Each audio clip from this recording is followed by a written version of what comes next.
மோடி அரசும் தேர்தல் ஆணையமும் இணைந்து செய்கிற இந்த திட்டத்தை எங்கள் மாநிலத்தில் அனுமதிக்க முடியாது என அதிரடியாக சட்டமன்றத்தில் தீர்மானத்தை நிறைவேற்றியிருக்கிறது கேரளா. கேரளாவினுடைய சட்டமன்றம் ஆளுங்கட்சியும் எதிர்க்கட்சியும் இணைந்து பாஜக அரசுக்கு மோடி, அமித்ஷா அவர்களுக்கும் தேர்தல் ஆணையம் 3 தேர்தல் ஆணையர்கள் இருக்காங்க இல்லைங்களா, இந்திய தலைமை தேர்தல் ஆணையத்துக்கும் அதிர்ச்சியை கொடுத்திருக்கிறார்கள்.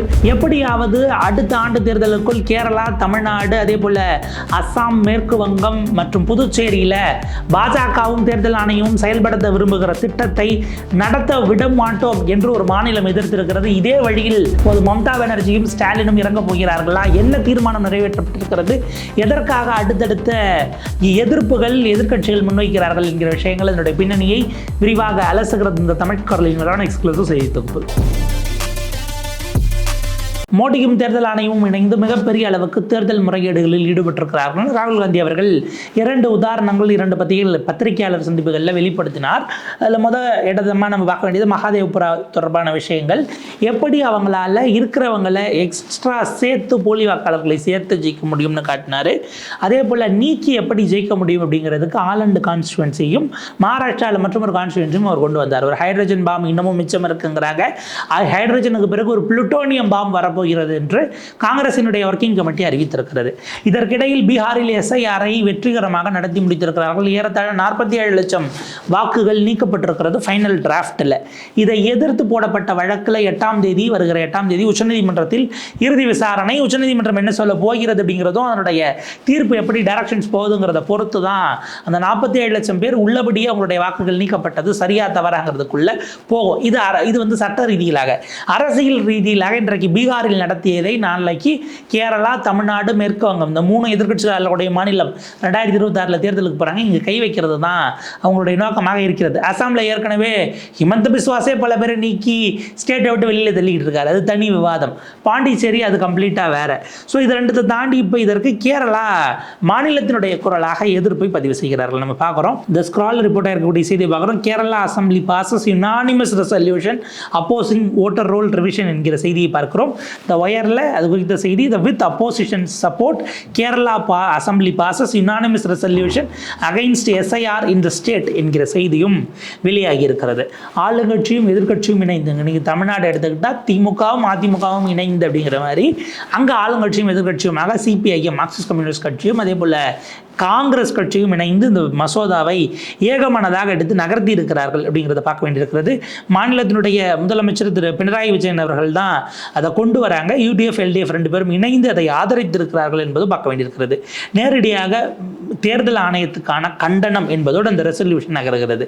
ஸோ அந்த மசோதாவில் என்ன பேசப்பட்டிருக்கிறது? இந்த ரெசல்யூஷன் தேர்தல் ஆணையத்தை உடனடியாக அவங்க என்ன பண்ணுறாங்க, அர்ஜ் பண்ணுறாங்க. அவர்களுக்கு நாங்கள் இம்மீடியட்டாக வலியுறுத்துறது என்ன அப்படின்னா, இந்த வெளிப்படையான தன்மையில் வாக்காளர் பட்டியல் திருத்தங்களை நீங்கள் மேற்கொள்ள வேண்டும் அப்படிங்கிறத பேசுகிறாங்க. அதை விட மிக முக்கியமானது, எங்கள் மாநிலத்தில் எஸ்ஐஆர் என்கிற பெயரில் ஸ்பெஷல் இன்டென்சிவ் ரிவிஷனை கொண்டு வந்து நீங்கள் அமல்படுத்துவதை நாங்கள் அனுமதிக்க முடியாது என்று இந்த மாநிலத்தினுடைய சட்டமன்றம் ஒருமித்த குரலில் பதிவு செய்கிறதுங்கிறத த்ரூ ஓட்ஸ் மூலமா அவங்க பதிவு பண்ணுறாங்க. பினராயி விஜயன் அவர்கள் அந்த மசோதாவை கொண்டு வருகிறார். தேர்தல் ஆணையத்தின் மீதான சந்தேகங்களாக அந்த மசோதாவும் அதனுடைய விவாதங்களும் அமைகிறது. ஏன்னா அவர் கொண்டு வரும்போது சொல்றாரு, இவ்வளவு துரிதமாக அவசரமாக எதற்காக நீங்கள் எஸ்ஐஆரை உள்ள கொண்டு வரீங்க, அதனோடு சேர்த்து அப்போ உங்களுக்கான நோக்கம் என்னவாக இருக்கிறது? தேர்தல் ஆணையம் நேரடியாக இன்னைக்கு வெளிப்படைத்தன்மையிலிருந்து விலகுவது என்றால் யாரை லாபத்துக்கு உட்படுத்துவதற்கு, யாருக்கு ஆதாயத்தை உருவாக்குவதற்கு உங்களுடைய நோக்கம் அமைகிறது என்கிற கேள்வியை கொண்டு வரார். அதே போல தேர்தல் ஆணையம் எஸ்ஐஆரை கொண்டு வருவது என்பது பேக்டோர் என்ட்ரியாக ஒரு அவங்க பார்த்தீங்க அப்படின்னா புறவாசல் வழியாக அல்லது கொல்லைப்புற வழியாகன்னு ஒரு வார்த்தை சொல்லுவாங்க இல்லைங்களா, நேரடியாக வர முடியல அப்படின்னா அதற்கு செய்யக்கூடியது. அந்த எண்ணப்படி அவர் எஸ்ஐஆரை மூலமாக என்ஆர்சியை கொண்டு வருகிறார்கள். ஏன்னா என்ஆர்சியும் ஒரு டாக்குமெண்ட்டாக இருக்கிறது. நேஷனல் ரெஜிஸ்டர் ஆஃப் சிட்டிசன்ஸ் அப்படின்னு சொல்லக்கூடிய என்ஆர்சி ஒரு டாக்குமெண்ட்டாக இருக்கிறது. பீகாரில் அதை ஒரு டாக்குமெண்ட்டாக அவங்க சேர்க்குறாங்க. என்ஆர்சி இந்தியா முழுக்க அமல்படுத்தப்பட்டிருக்கிறதுனா இல்லை, ஆனால் ஒரு டாக்குமெண்ட்டை கொடுக்குறீங்க. அப்போ நீங்கள் என்ன சொல்ல வரீங்க, என்ஆர்சியில் பதிவு பண்ணிக்கிட்டால் உங்களுக்கு ஓட்டுரிமை கிடச்சிரும் இருக்குப்பா, நீங்கள் பதிவு பண்ணிக்கோங்கப்பான்னு இதை நோக்கி தள்ளுவதற்கான ஒரு நோக்கமும் இருக்கிறது அப்படின்னு குறிப்பிடுகிறார். அதே போல் பினராயி விஜயன் அவர்கள் ஒட்டுமொத்தமாக பாலிடிக்ஸ் ஆஃப் எக்ஸ்க்ளூஷன் என்கிற வார்த்தையை அவர் பயன்படுத்துகிறார். பாலிடிக்ஸ் ஆஃப் எக்ஸ்க்ளூஷன் அப்படின்னா என்னன்னு பார்ப்போம். தேர்தல் ஆணையத்தை பொறுத்தவரை நீங்கள் கட்சி அரசு வரும் போகும், ஆனால் தேர்தல் ஆணையத்தினுடைய நோக்கம் என்னவா இருக்கும்னா, எப்பயுமே சொல்லுவாங்க 100% வாக்களிப்பை நாம் உறுதி செய்ய வேண்டும்ங்கிறது தான் அவங்களுடைய மோட்டோவாக இருக்கும். அதுக்கு அர்த்தம் எல்லாரையும் உள்ளே கொண்டு வரணும், எலிஜிபிளாக இருக்கிற அத்தனை பேரையும் ஏதோ ஒரு வகையில் வாக்களிக்க வச்சிடணுங்கிறது தான் முக்கியமானது. அப்போ என்ன பண்ணணும், இன்க்ளூஷனுக்கு தான் நீங்கள் வரணும். கொண்டு வந்து பதிவு பண்ணுவதற்கான ஆவணங்கள் இல்லாதவங்களுக்கு எப்படி அதை வாங்கி கொடுக்கறது, எப்படி அவங்களை அதை எளிமைப்படுத்தி அவங்களுடைய பெயரை சேர்க்கறது, பெயர் விடுபட்டு போனவர்கள், இடம் மாறி வந்தவர்கள், இவங்களை புதுசாக கொண்டு வந்து ஓட்டை உறுதி பண்ணுறது, இப்படி பல வேலைகளை செய்யணும். ஆனால் நீங்கள் என்ன பண்ணுறீங்க, எக்ஸ்க்ளூஷனுக்கு போகிறீங்க. இல்லாஜிக்கல் எக்ஸ்க்ளூஷன், எந்த விதமான தர்க்கங்களும் குறைஞ்சபட்ச லாஜிக்கும் இல்லாமல் குறி வச்சு செக்டாராக நீங்கள் வாக்குரிமையை பறித்து அவங்களுக்கு இருந்த வாக்குரிமையை பிடிங்கிட்டு வெளியில் தள்ளுறீங்க என்பது வந்திருக்கிறது. நமக்கு அது வெளிப்படையாக தெரிஞ்சது. இஸ்லாமியர்கள் பெருமளவுக்கு நீக்கப்பட்டிருக்கிறார்கள் பீகாரில். அதே போல் தலித்துகள், பழங்குடியின மக்கள், பெண்கள் அப்படின்னு நீங்கள் வந்து அந்த வீக்கர் செக்ஷனாக இருக்கக்கூடிய அல்லது பொலிட்டிக்கலி ஸ்ட்ராங்காக இல்லாத செக்ஷன்ஸை குறி வச்சு நீங்கள் இதை செய்திருக்கிறீர்கள். விளிம்பு நிலை மக்களை, ஒடுக்கப்பட்ட மக்களின் மீதான தாக்குதலாக அவர்களுடைய வாக்குரிமை பறிப்பு என்பதையும் இதை செய்திருக்கிறார்கள்ங்கிறத குறிப்பிட்றாங்க. அதே போல் இவங்க என்ன பண்ணுறாங்க, கேள்வி எழுப்புகிறாங்க. என்னென்னா, கேரளா, தமிழ்நாடு, வெஸ்ட் பெங்கால் எலெக்ஷன்ஸ் வரக்கூடிய நேரத்தில் இதை கொண்டு வரணும் அப்படிங்கிற ஒரு எண்ணத்தோடு நீங்கள் அங்கே வெள்ளோட்டம் பார்க்கிறீர்களா, அதுக்கான ஒரு சோதனை களமாக பயன்படுத்துகிறீர்களா அப்படிங்கிற விஷயத்தை கேள்விக்குட்படுத்துகிறாங்க. அதே போல் இந்த பீகார் சார் என்பதே கான்ஸ்டிடியூஷனலி சரியா தவறாங்கிற விவாதம் இருக்குது. அந்த விவாதம், அது தொடர்பான கேள்விகள் உச்ச நீதிமன்றத்தில் பெண்டிங்கில் இருக்கிறது, இன்னமும் நிலுவையில் இருக்கிறது. நிலுவையில் இருக்கும்போது மற்ற மாநிலங்களுக்கும் அல்லது இந்தியா முழுக்க நாங்கள் அமல்படுத்தவும் நீங்கள் கொண்டு வர்றது அவசரமாக நாளைக்கு இதை நீக்கிட்டாங்கன்னா என்ன பண்ணுறதுன்னு தெரியாமல் அதற்கு முன்பாகவே இதை கிளியர் பண்ணிடலாம் என்கிற நோக்கத்தோடு கொண்டு வரப்படுகிறதா அப்படிங்கிற கேள்வியையும் பினராயி விஜயன் அவர்கள் அதை ஏற்றுக்கொண்டதன் மூலமாக கேரளா சட்டமன்றம் எழுப்புகிறது. ஸோ இப்படியான விஷயம். அப்போ ஒரு ஒயிட் ஸ்ப்ரெட் ஃபியர் இருக்கிறது. என்ன அப்படின்னா, தேர்தல் ஆணையம் இதை கொண்டு வந்து நீண்ட காலம் இதற்கு தேவை என்னும் போது ஜனநாயகத்தை படுகொலை செய்வதற்கான ஒரு முயற்சியாக இது பார்க்கப்படுகிறது. லாங் டேர்ம் ப்ரிப்பரேஷன், மிக நீண்ட கால தயாரிப்பு வேணும், மிக நீண்ட காலத்துக்கான உரையாடல்களை நீங்கள் செய்யணும். இது எதையுமே செய்யாமல் நீங்கள் செய்வது என்பது அந்த இடத்தில் தான் உங்களுக்கு உள்நோக்கம் இருக்கிறதுங்கிற இடத்துக்கு அவங்க நகர்த்துறாங்க.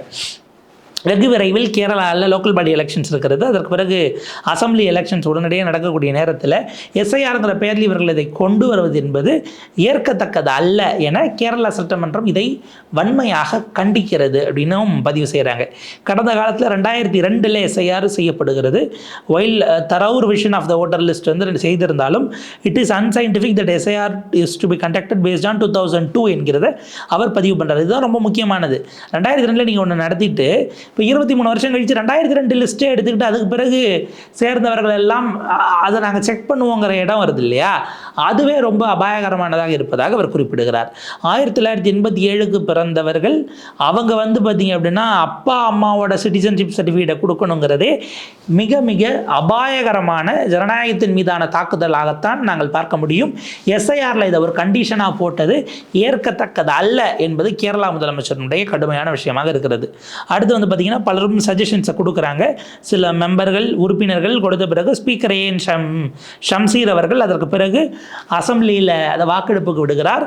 ஆளுங்கட்சியும் எதிர்கட்சியும் இணைந்து கேரளாவில் காங்கிரஸும் யூடிஎஃப் எல்டிஎஃப் காங்கிரஸ் ஃப்ரண்ட்டும் சரி, இங்கே லெஃப்ட் ஃப்ரண்ட்டும் சரி இணைந்து ஒட்டுமொத்தமாக இந்த மசோதாவை கேரளா மக்களினுடைய குரலாக தேர்தல் ஆணையத்திற்கும் மோடி அரசுக்கும் அனுப்பியிருக்கக்கூடிய செய்தி, நாங்கள் இந்த எஸ்ஐஆர் ப்ராசஸை கம்ப்ளீட்டாக எதிர்க்கிறோம் என்பதை இன்றைக்கு பதிவு செய்திருக்கிறார்கள். ஸோ இது ரொம்ப ரொம்ப முக்கியமான ஒரு விஷயமாக பார்க்கப்படுகிறது. ஏனென்றால் இது வெறும் கேரளாவினுடைய குரல் கிடையாது. இது இதற்கு பிறகு அடுத்ததாக ஆம்பிளிஃபை ஆக போகிறதுங்கிறத தான் பார்க்கணும். இது வந்து ஒரு இன்னசென்ட் மூவ் அப்படின்னு சொல்ல முடியாது. உள்நோக்கம் இருக்கிறதுங்கிறத கேரளா சட்டமன்றம் அழுத்தம் திருத்தமாக தன்னுடைய உரையின் மூலமாக விவாதத்தின் மூலமாக பதிவு செய்திருக்கிறது. அப்போ இதே போல் மைனாரிட்டிஸுடைய வாக்கு, உமன் வாக்கு, வெளிநாடுகளுக்கு இல்லை வேறு மாநிலங்களுக்கு போயிருக்கக்கூடியவர்களுடைய வாக்கு, இது எல்லாத்தையும் கம்ப்ளீட்டாக பிடுங்கக்கூடியது. அவங்களுக்கு ஒரு இர்ரிவர்சபிள் டேமேஜை நீங்கள் ஏற்படுத்துகிறீங்க. இது இந்திய அரசமைப்பு சட்டம் ஆர்டிகல் 326 கொடுத்திருக்கக்கூடிய பிரிவுகள், அவர்களுக்கு கொடுக்கக்கூடிய அந்த எம்பவர்டு அதிகாரங்களுக்கு எதிரானதாக போகிறது. இதற்கான கம்ப்ளீட் வயலேஷன். ஏன்னா யூனிவர்சல் ரைட்டு, நீங்கள் அந்த குறிப்பிட்ட கான்ஸ்டியூஷன் வரையறுக்கிற வயதை நிறைவு செய்தவராக, அந்த வயது வந்தவராக இருந்தால் உங்களுக்கு வாக்குரிமை, ஒரு வாக்குக்கு ஒரே மதிப்பு தான். நீங்கள் சமூகத்தில் எந்த அந்தஸ்தில் இருந்தாலும் சரி, எந்த படிநிலைகளில் பாலினம் சார்ந்து, மொழி சார்ந்து, மதம் சார்ந்து, இனம் சார்ந்து நீங்கள் என்ன நிலையில் இருந்தாலும் உங்கள் வாக்கும் அதுக்கு வேறு நிலையில் இருக்கிற எல்லாருக்கும் ஒரே வாக்கு, ஒரு வாக்கு ஒரு மதிப்புங்கிறது தான் அந்த யூனிவர்சல் ஃப்ரான்ச்சைஸினுடைய நமக்கான அடிப்படையாக இருக்கிறது. ஸோ இதில் இப்போ தகுதியுடைய எல்லாருக்கும், வயது வந்தவர்கள்ன்ற இடத்துல தகுதியுடையவர்களுடைய வாக்கை பறிப்பது என்பது அந்த ஆர்டிகல் 326 வயலேஷனாக இருக்குங்கிறதையும் அவங்க குறிப்பிட்றாங்க. அதே போல் வந்து பார்த்திங்கன்னா சிட்டிசன்ஷிப் அமெண்ட்மெண்ட் ஆக்டுக்குள்ளே கொண்டு வர்றது, அதை இம்ப்ளிமெண்ட் பண்ணுவதையும் அவர்கள் கண்டித்திருக்கிறார்கள். இது ரொம்ப முக்கியமானது. பீகார் ஓட்டர் ரோல் ரிவிஷனுக்கு பிறகு இதை கொண்டு வர்றதுங்கிறத சந்தேகம் எழுப்பி இன்றைக்கு கேரளா முன்னெடுத்திருக்கிறது. ஏன் இதை கேரளாவோட நிற்காதுன்னு நம்ம பார்க்குறோம்னா, 5 மாநிலங்கள் போகுது அப்படின்னா இதில் ஒன்றில் நேரடியாக பாஜக ஆட்சியில் இருக்கிறது. அஸ்ஸாம் 10 ஆண்டுகளாக ஆட்சியில் இருக்கிறார்கள். அதற்கு முன்பு இருந்த காங்கிரஸ் கவர்மெண்ட்டை நகர்த்திட்டு வராங்க. சர்பானந்த சோனோவால் 5 ஆண்டுகள் முதலமைச்சராக இருக்கிறார். பிறகு அவரை மத்திய அமைச்சராக்கிட்டு காங்கிரஸிலிருந்து வந்த ஹிமந்த பிஸ்வா சர்மா இப்போது 5 ஆண்டுகளாக முதலமைச்சராக இருக்கிறார். ஆர்எஸ்எஸ்னுடைய ஒரு செல்ல குழந்தையாக நீங்கள் எடுத்துக்கலாம். ஏன்னா அவர் அமல்படுத்தக்கூடிய திட்டங்கள் எல்லாம் பார்த்தீங்க அப்படின்னா ஆர்எஸ்எஸ்க்கு மிகப்பெரிய அளவுக்கு அந்த உடம்புல குளுக்கோஸ் வாட்டரை பாய்ச்சின மாதிரியான தெம்பை கொடுக்கக்கூடிய இடத்துக்கு அஸ்ஸாம் இருக்கிறது. ஸோ அதில் மிகப்பெரிய அளவுக்கு காங்கிரஸ் ஃபோக்கஸ் பண்ணுறாங்க இல்லைங்கிறது ஒரு பக்கம். ஏற்கனவே பலருடைய வாக்குரிமையெல்லாம் வெவ்வேறு காரணங்களை சொல்லி இருக்கிறதே நீக்கக்கூடிய வேலைகளை அவங்க வெவ்வேறு விதமாக ட்ரை பண்ணுறாங்கன்னு ஆளுங்கட்சியின் மீது அங்கே விமர்சனம் இருக்கிறது. அவங்களுடைய டார்கெட்னா மிக முக்கியமாக மேற்கு வங்கம் இருக்கும். மம்தா பானர்ஜி 3 முறை முதலமைச்சர், 4வது முறை she is heading for the poll, அவங்க தேர்தலை நோக்கி நகர்றாங்க. தமிழ்நாட்டில் 2வது முறை ஸ்டாலின் ஆட்சி, திமுக ஆட்சி வேண்டுமா வேண்டாமாங்கிறத நோக்கி இவங்க நகர்றாங்க. இவங்க மம்தா பானர்ஜியும் சரி, ஸ்டாலின் அவர்களும் சரி, பினராயி விஜயன் அவர்களும் சரி, இல்லை அங்கே நாளைக்கு காங்கிரஸ் ஜெயிச்சாலும் அந்த மாநிலத்திலிருந்தும் கடுமையான குரல் நாடாளுமன்றத்தில் நமக்கு எதிராக ஒலித்து கொண்டிருக்கிறது. இங்கே பிஜேபி ஹோல்டு வரணும் அப்படின்னா நம்ம அங்கே வளர்றதுக்கான வாய்ப்புகள் அப்படிங்கிறது கேள்வியாக மாறி இருக்கிறது.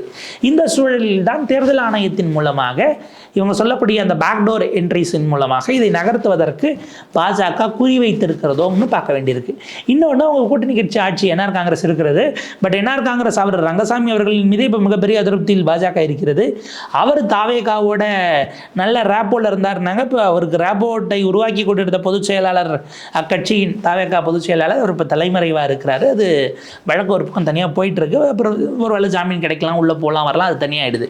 பட் பாஜக இந்த முறை ரங்கசாமி அவர்கள் பாஜகவுக்கு எம்பி கொடுத்துட்டு, அவர் எம்பிங்கிறேன் பாஜகவுக்கு அமைச்சர் ஒருத்தரை போட்டுட்டு, அமைச்சருக்கு இப்போ வரைக்கும் துறையே ஒதுக்காமல் போர்ட்ஃபோலியோ எல்லாமே 6 மாதமாக வச்சுருக்காரு. ஸோ அந்த விரிசல்ங்கிறதும் ஜாஸ்தியாகுது. பட் பாண்டிச்சேரி இப்போ அவங்களுக்கு ப்ரையாரிட்டி கிடையாது. அஸ்ஸாமில் ரீட்டைன் பண்ணுறதுக்கான வேலைகள்னு அவங்க சமூக பிளவை பார்த்துக்கிட்டு இருக்கிறாங்க. இந்த 3ஐயும் குறிவைத்து தான் நகர்த்துகிறார்கள்.